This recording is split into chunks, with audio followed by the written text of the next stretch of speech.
Magandang araw sa inyong lahat. Welcome sa ating on-the-spot guide today.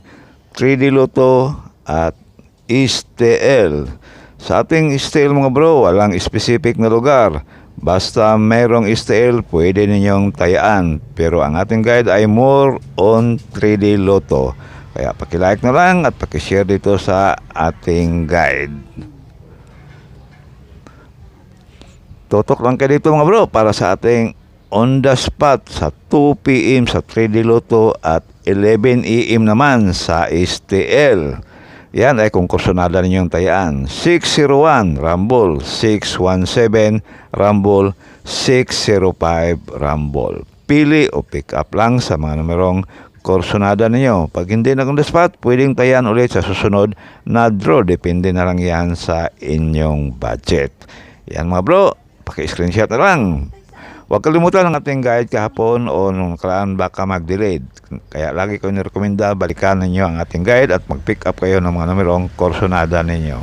Sa ating 5 PM para sa 3D Lotto at 4 PM naman para sa STL. 485 Rumble, 965 Rumble at 270 Rumble. Pili o pick up lang sa mga numerong kursonada ninyo. Pag hindi nag-spot, pwedeng tayaan ulit sa susunod na draw. Depende na lang yan sa inyong budget. Okay, paki-screenshot na lang.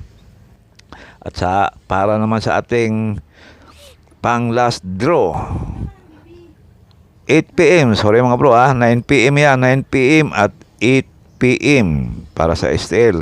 586 Rumble, 476 Rumble at 486 Rumble. Nagkamali tayo ng paglagay sa araw para sa 3D Lotto. Kaya pili o pick up lang sa mga numerong kursonada ninyo.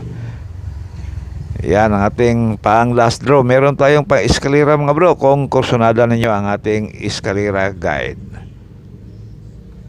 Para sa ating iska, 756 Rumble, 019 Rumble at 867 Rumble. All draw ito mga bro. Depende na lang yan sa inyong budget. Kaya pili o pick up lang sa mga numerong kursonada ninyo. At meron din tayong padubli. Pick up lang yapin sa ating padubli. All draw pa rin yung padubli natin. Pero nasa inyo na yan. Depende na lang yan sa inyong budget. Para naman sa ating padubli,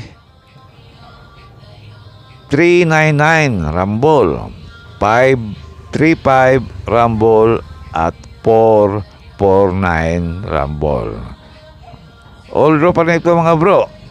Kaya nasa inyo na yan kung tayan ninyo ang ating mga ibinigay na mga numero. Ang lahat na yan ay guide lang. Good luck na lang at maraming salamat sa inyong lahat.